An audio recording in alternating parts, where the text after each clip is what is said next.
guys, nandito kami ngayon sa palayan. Ito, nanguha kami ng palay. Yun. Marami to. Yun. Doon sila, ang layo nila oh. Ayun. Dito ako ayan, kuha namin yan. Hindi pa yan malinis kasi inaano pa to, tinatanggal pa to oh. Yan.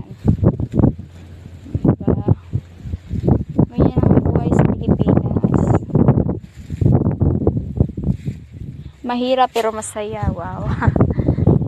Ito. Nandun asawa ko. Ayun. Ang layo, hindi makikita. Asa yun? Ang layo eh. Ayun. Ayun o. Ayun. Nandun si na mama dun o. Layo namin. Oh God. Long distance. Yan, marami pa yan. Oh my God. Yun.